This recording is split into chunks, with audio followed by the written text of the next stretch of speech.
नमस्कार साथियों, एक बार पुनः आप सभी का हार्दिक स्वागत और अभिनंदन है। तो साथियों, आज अपन बात करेंगे राजस्थान के इतिहास का एक बहुत ही महत्वपूर्ण टॉपिक, मध्यकालीन प्रशासनिक एवं राजस्व व्यवस्था। बार बार इस टॉपिक से प्रश्न पूछे जाते हैं और इसके जितने भी पीवाईक्यू क्वेश्चंस बनते हैं उन सभी प्रश्नों पर आज की इस वीडियो में अपन एक ही वीडियो में बात करेंगे।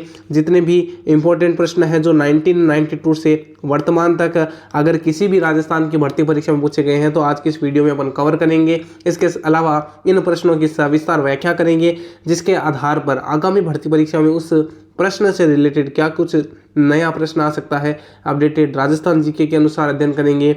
और बता दें आपको, इस जो टॉपिक है इसकी पीडीएफ हमारे द्वारा निःशुल्क नीचे डिस्क्रिप्शन में लिंक मिल जाएगी, वहां से आप निःशुल्क पीडीएफ भी देख सकते हैं।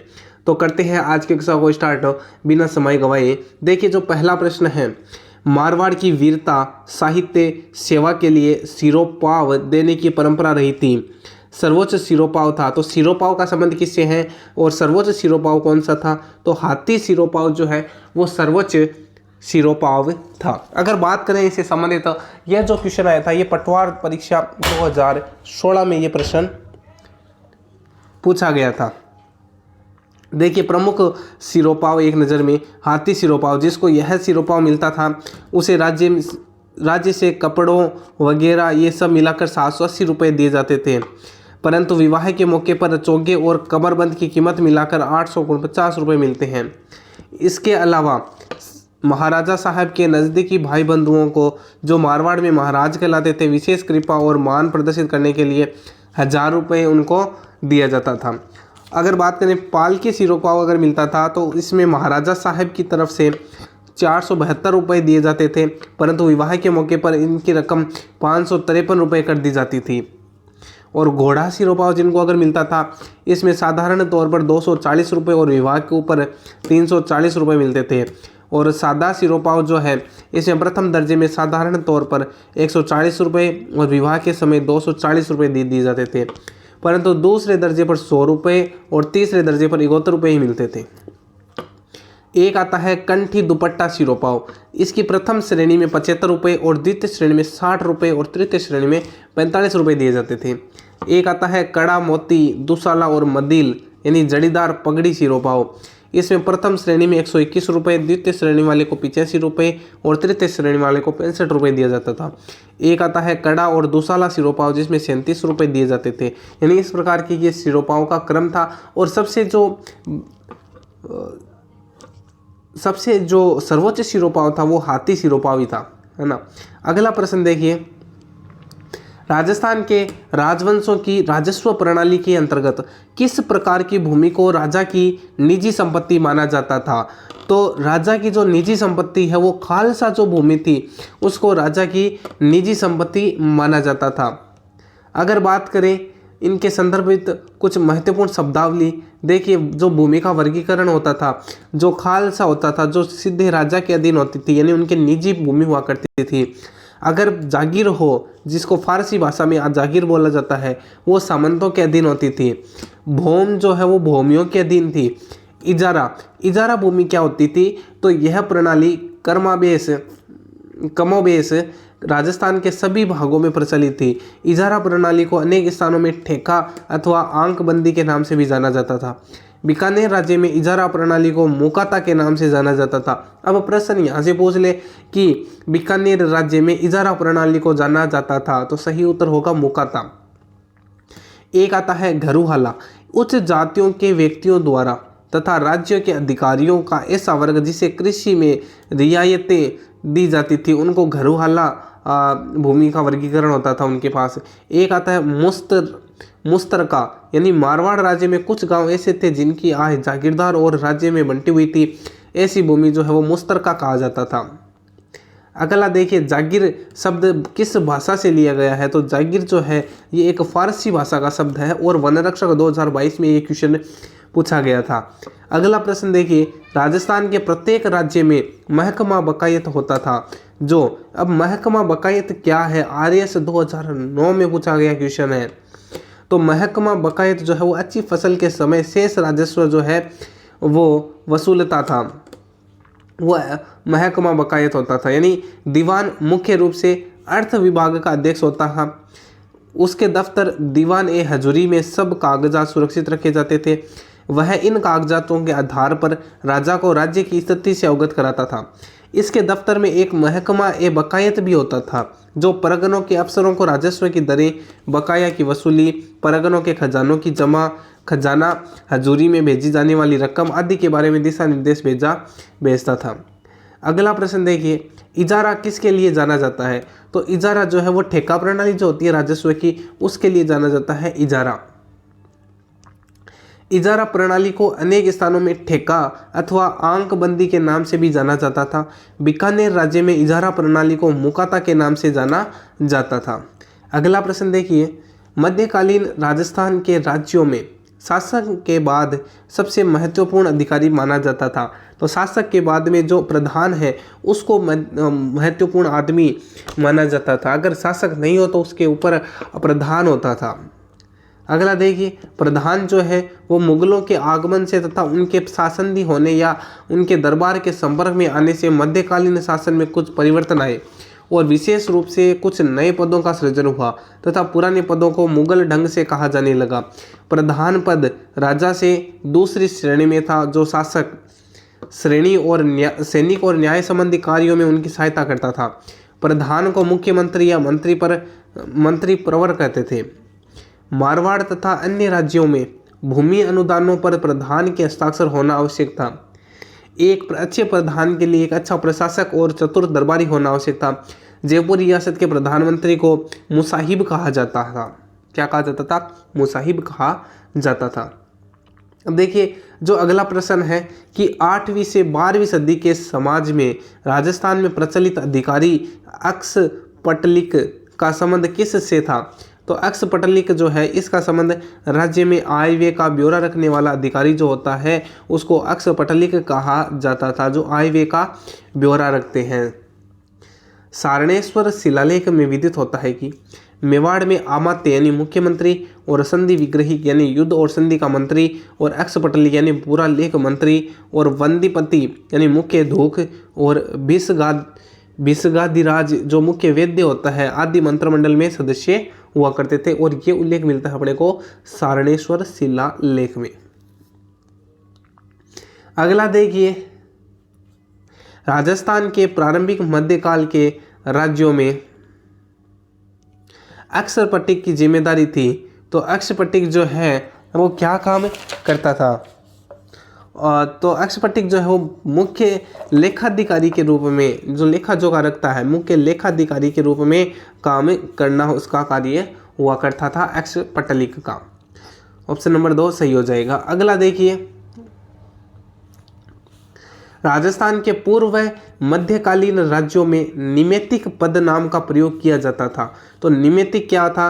राजकीय ज्योतिष जो होता है उसके लिए निमेतिक शब्द का प्रयोग किया जाता था ज्योतिष के लिए। ऑप्शन नंबर 3 ज्योतिष।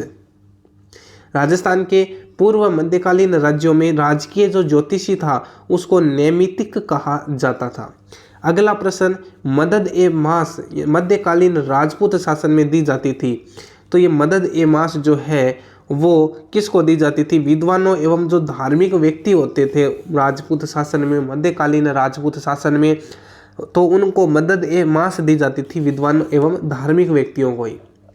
देखिए, मिल्क यानी सयुरगल भूमि को मदद ए गास भी कहा जाता था। सयुरगल भूमि या मिल्क भूमि, यह भूमि अनुदान के रूप में धार्मिक प्रवृत्ति के व्यक्तियों को दी जाती थी। यह भूमि विद्वानों, कवियों, ब्राह्मणों, चारणों, भाटों, संप्रदायों, पुण्यात कार्यों आदि के लिए दी जाती थी। यह कर मुक्त होती थी। ये जो भूमि है ये कर मुक्त होती थी। भूमिग्राही इसे बेच नहीं सकता था। इस प्रकार की भूमि विविध नामों से जानी जाती थी। इसके अंतर्गत इनाम, अलुफा, खांगी, उदक, मिल्क, भोग, पुण्य इत्यादि भूमि अनुदान सम्मिलित थे। मुगल प्रभाव के कारण से मदद ए मास भी कहा जाने लगा और राजस्थान में इसे क्या कहा जाता था? शासन कहा जाता था। अगला प्रश्न देखिए, मध्यकालीन राजस्थान में जब्ती एक प्रणाली थी। तो जब्ती क्या था? जब्ती यानी भू लगान निर्धारण करने की एक विधि हुआ करती थी जिसको जब्ती कहा जाता था। भू लगान निर्धारण करने की एक विधि। एक ही परगने में जब्ती यानी नाप कर बंटाई उपज का निश्चित भाग और कनकोंत प्रणालियों प्रचलित थी। नगदी फसल जो गन्ना, कपास, अफीम, नील होती थी पर प्रति बीघा की दर से राजस्व का निर्धारण और वसूली को जो है वो जब्ती यानी टोडरमल के द्वारा शुरू किया गया था। उसको जब्ती कहा जाता था और शुरू किसके द्वारा किया गया था? टोडरमल के द्वारा। अगला प्रश्न देखिए, कौन सी भू राजस्व व्यवस्था राजा टोडरमल से संबंधित है? तो वो जब्ती संबंधित है साहब, जब्ती संबंधित है। राजस्व निर्धारण की एक पत्रिका थी सा। अगला देखिए, राजस्थान के इतिहास में पट्टा रेख से क्या अभिप्राय है? तो पट्टा रेख यानी पट्टा में लिखा हुआ निर्धारित जो कर है उसको पट्टा रेख कहा जाता था। और वन रक्षक 2022 और आरएस 2016 में ये प्रश्न पूछ लिया। देखिए, रेख जब मुगलों की परिपाटी के अनुकूल राजपूत शासकों द्वारा सामंतों की जागीर की उपज का वार्षिक अनुमान निर्धारित किया गया तो उसे रेख कहा गया। रेख जो कि जागीर की वार्षिक आय थी, इसके आधार पर सामंतों के सैनिक बल का अनुपात स्थापित होने लगा। मारवाड़ में रेख शब्द का प्रयोग पट्टा रेख और भरतू रेख के रूप में किया जाता था। पट्टा रेख का तात्पर्य जागीर की उस अनुमानित वार्षिक आय से था जिसका शासन द्वारा प्रदान किए गए जागीर पट्टे में उल्लेख किया जाता था, उसको पट्टा रेख कहते थे। अगला प्रश्न देखिए, 16वीं-17वीं शताब्दी में राजस्थान में नील का कारोबार अत्यंत विकसित था और नील हमारी सांस्कृतिक विरासत रही है और इस विरासत का गवाह रहा है। तो नील जो है इसका विरासत रहा है गवाह। बयाना भरतपुर में नील की खेती सबसे प्रचलित थी। देखिए, 16वीं-17वीं शताब्दी में राजस्थान में नील का कारोबार बयाना भरतपुर में अत्यंत विकसित अवस्था में हुआ करता था, इसलिए बयाना भरतपुर को याद किया जाता है अगर नील की खेती से प्रश्न पूछा जाता है तो। अगला प्रश्न देखिए, कौन सा कथन सही नहीं है? खालसा भूमि जो है राजा के नियंत्रण में होती थी, तो हाँ, इसका स्वामित्व राजा के स्वयं के पास में होता था। जागीरी भूमि पर जागीरदार या ठिकानेदार का पैतृक नियंत्रण होता था, ये भी बात सही है। और भूमियों को कुछ भूमि उनकी चौकीदारी की सेवाओं और मार्गों की सुरक्षा के कर्तव्यों को पूरा करने के लिए जो भूमि दी जाती थी उनको भूमियों को दी जाती थी। और चरणोता भूमि पर राजा का नियंत्रण होता था। नहीं सा, चरणोता भूमि यानी जो चारागाह भूमि होती है उस पर राजा का नियंत्रण नहीं होता था। गाँव में एक भूमि होती थी जो पशुओं को चराने के काम आती थी, उसको चरणोता यानी चराने की भूमि यानी गोचर की भूमि बोलते हैं ना, अपन क्या बोलते हैं? गोचर भूमि बोलते हैं। और वर्तमान में भी गोचर भूमि कई जगहों पर देखी जाती है। गोचर भूमि गाँव में तो सबसे ज़्यादा प्रचलित है। देखिए, चारागाह भूमि, चरणोता या चरणोत या गोचर गांवों के निकट पशुओं के चराने के लिए गांव की सामूहिक संपत्ति। चरणोता उस भूमि को कहते थे जो पशुओं के लिए चारा उगाने के लिए छोड़ी जाती थी। ऐसी भूमि ग्राम पंचायत के नियंत्रण में आती थी, राजा के नियंत्रण में नहीं आती थी। अगला प्रश्न देखिए, मध्ययुगीन राजस्थान के सामाजिक आर्थिक जीवन के संदर्भ में पंचकुल है। पंचकुल यानी ग्रामीण परिषद जो है उनको पंचकुल बोला जाता था। पंचकुल एक ऐसी स्थानीय संस्था होती थी जिन्हें अर्ध सामाजिक और अर्ध राजनीतिक कहा जा सकता है। पंचकुलों का प्रमुख कार्य भूमि से संबंधित था, जिसमें भूमि का बदलना, उसका नाम, उपज की व्यवस्था करना आदि था। सरकार द्वारा जो भी आदेश भूमि संबंधी होते थे उसका परिपालन पंचकुल के द्वारा करवाया जाता था और इस संस्था द्वारा क्रय विक्रय पर कर लगाए जाते थे। अगला प्रश्न देखिए, डाबी और जीवनी सामंतों की श्रेणी राजस्थान में कहाँ प्रचलित थी? डाबी और जीवनी ये दोनों की दोनों जैसलमेर के आसपास का जो क्षेत्र होता है यहाँ पर डाबी और जीवनी प्रचलित थी। जैसलमेर के भाटी रावल हर्राज के शासनकाल में सामंतों में श्रेणी व्यवस्था प्रारंभ हुई और दो श्रेणियाँ थी, एक तो डाबी यानी बाई और दूसरी जीवनी यानी दाई। बायां दायां जो सामंती व्यवस्था है उसको डाबी और जीवनी सामंती व्यवस्था कहते हैं। और शासनकाल कौन का था? हर्राज का, जिसके काल में ये शासन व्यवस्था प्रारंभ हुई थी। अगला है अड़सट्टा क्या है? तो सॉरी अड़सट्टा जयपुर राज्य का जो भूमि संबंधी रिकॉर्ड है उसको अड़सट्टा कहा जाता था। यह जयपुर राज्य का भूमि संबंधी रिकॉर्ड है जो तोजी वर्गों के रूप में, जिसमें जयपुर राज्य के परगनों में जितने मौजे थे उनकी भूमि, पैदावार आदि का विवरण मिलता है। अगला इजलास खास की स्थापना की थी? इजलास खास की स्थापना महाराणा सज्जन सिंह जी ने की थी। Option number 2 Maharana Sajjan Singh. वर्ष 1869 में मेवाड़ में महाराणा शंभू सिंह ने महकमा खास यानी सर्वोच्च न्याय अदालत की गठन की घोषणा कर JAGG कर्नल किटिंग द्वारा संग्रहित राज्य के लिए नई कानून संहिता प्रसारित की। 1870 में शारीरिक यातना देने के स्थान पर जुर्माना और कारावास की सजा देने की पद्धति आरंभ की गई। इस बीच महाराणा शंभू सिंह की मृत्यु हो गई, परंतु उनके उत्तराधिकारी महाराणा सज्जन सिंह ने सुधार जारी रखे और 10 मार्च 1877 को उन्होंने एक नई राज्य परिषद इजलास खास की स्थापना की। पहले अपीलें और अर्जियां महाराजा के प्राइवेट सेक्रेटरी के पास पेश की जाती थी, परंतु 1933 में इजलास खास नाम से महकमा स्थापित किया गया। अगला देखिए, मेवाड़ राज्य में महकमा खास की स्थापना किसने की थी? तो महाराणा शंभू सिंह जी ने की थी। Option number 1। अगला 16, 32 और गोल का संबंध किससे है? 16, 32 और गोल वो है मेवाड़ राज्य में जो सामंती की श्रेणी थी उनमें 16, 32 गोल चलते थे। देखिए, सामंतों में मेवाड़ में 16 है यानी प्रथम श्रेणी, 32 माने द्वितीय श्रेणी और गोल माने तृतीय श्रेणी के सामंत यानी जिनको उमराव कहा जाता था। अगला आता है मारवाड़ में राजवीस यानी राजवी थे, जिसमें राज परिवार के सामंत इन्हें रेख, हुक्माना, चाकरी आदि करों में 3 पीढ़ियों के लिए मुक्त रखा जाता था। उसके बाद में एक आता था सरदार जो राज परिवार, ये मारवाड़ की बात चल रही है। मारवाड़ में एक तो राजवीस यानी राजवी और एक आता है सरदार जो राज परिवार के अतिरिक्त हुआ करते थे। एक आता था मुत्सद्दी यानी अधिकारी वर्ग के जो जागीर प्राप्त किए हुए हो। एक आता था गनायत अपनी शाखा के अतिरिक्त बाहर से आई हुई सरदार के नाम से विभाजित किया गया था उनकी राज व्यवस्था को। अगला देखिए, मारवाड़ के वे सामंत जिन्हें राजा का निकट संबंधी होने के कारण 3 पीढ़ियों तक चाकरी कर, रेख कर से मुक्त रखा जाता था, उनको राजवी या राजस्वी कहा जाता था। Option number 3। अगला देखिए, राजवी और सरदार, मुत्सद्दी और गयानत किस राज्य में सामंतों की श्रेणियां थी? तो ये मारवाड़ की सामंती श्रेणी थी। अगला प्रश्न है, 12 कोटड़ी नामक सामंती व्यवस्था का संबंध किस राज्य से है? तो 12 कोटड़ी सामंती व्यवस्था थी आमेर की। Option number 1 Amer. जयपुर के महाराजा सवाई पृथ्वी सिंह ने अपने 12 पुत्रों के नाम से स्थायी जागीर चलाई जिन्हें कोटड़ी कहा जाता था। आमेर जयपुर में सामंतों का वर्गीकरण 12 कोटड़ी में किया गया। इनमें प्रथम कोटड़ी कछुआओं की थी जो राजावत कहलाए, ये राजवंश के निकट संबंधी। उसके बाद नाथावत, खंगरोत, नरुका, बांकावत आदि की कोटड़ियाँ थी। 12वीं कोटड़ी गुर्जरों की हुआ करती थी साहब। अगला प्रश्न देखिए, लाटा अथवा लाटाई एवं कुंता क्या था? लाटा और कुंताई ये क्या था? तो ये भू राजस्व व्यवस्था थी जिसमें भुगतान फसल के रूप में होता था। लाटाई या कुंता जो है ये फसलों के रूप में भुगतान हुआ करता था। ये भू राजस्व व्यवस्था थी। देखिए, अगर बात करें लाटा की तो यह भू राजस्व वसूली के लिए अपनाई जाने वाली एक प्रणाली थी जिसे बंटाई भी कहा जाता था।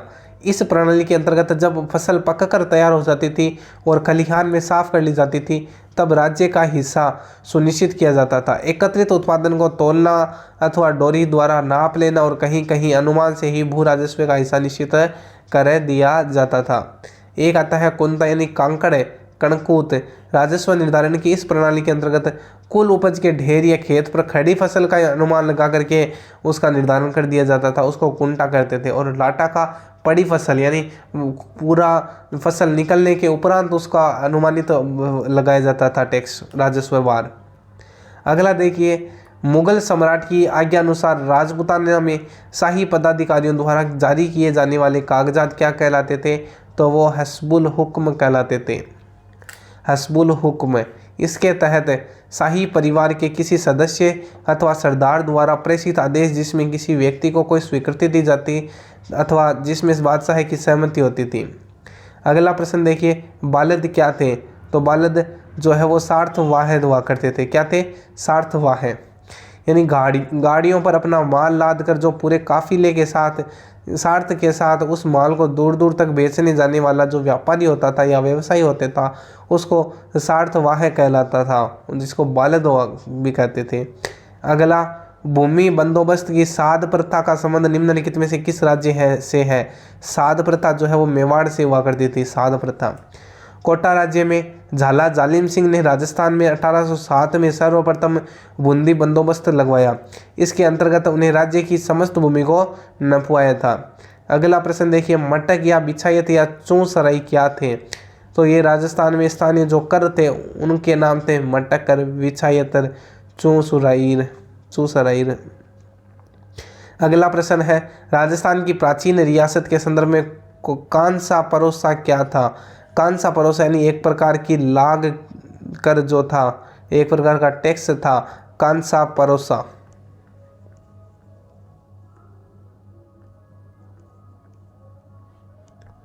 देखिए, कांसा परोसा या कंस परोसा एक प्रकार का से सामाजिक कर के रूप में वर्गीकृत किया गया था। यह कर विवाह और मृत्यु भोज के अवसर पर किसानों से वसूला जाता था।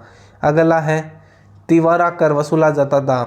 तो दिवाली और होली जैसे पर्वों पर तिवारा कर, त्योहार कर जिसको बोलते हैं, त्योहारा कर जिसको बोला जाता है, वो वसूला जाता था। ब्रिटिश काल के दौरान राजस्थान में खरड़ा क्या था? खरड़ा, तो खरड़ा जो है वो श्रमजीवी जातियों से वसूली जाने वाली जो राशि है उसको खरड़ा कर बोला जाता था। अगला है, तलवार बंदाई क्या थी? यह भी इम्पोर्टेंट करता। तो तलवार बंदाई जो है, जो नए जागीरदार की गद्दी नसीजी के समय उत्तराधिकार के रूप में राज्य द्वारा लिया जाने वाला उत्तराधिकारी शुल्क जो है, यानी नया राजा जब राजकुमार जब तलवार बंदाई करता है, यानी नया राज्य के ऊपर अपना कार्यभार संभालता, तो उसमें उत्तराधिकारी जो बनता था उसको तलवार बंदाई के रूप में टैक्स यानी कर लिया जाता था। उत्तराधिकारी का शुल्क जिसको बोला जाता था, तलवार बंदाई जिसको बोला जाता था। शुल्क जो है वो विभिन्न राज्यों में विभिन्न नामों से पुकारा जाता था, जिसमें हुक्मनामा, पेशकशी, कैद खालसा, तलवार बंदाई या नजराना इनको बोला जाता था। अगला, तलवार बंदाई शुल्क था, तो ये उत्तराधिकारी शुल्क था। ऑप्शन नंबर 4 उत्तराधिकारी शुल्क। तो साथियों, आज के लिए इतना ही। जितने भी इस टॉपिक से PYQ क्वेश्चंस बनते हैं आज की इस कक्षा में अपन ने कवर कर लिए हैं। मिलते हैं नेक्स्ट क्लास में नेक्स्ट टॉपिक के साथ। तब तक के लिए जय हिंद, जय भारत। आपका दिन शुभ रहे।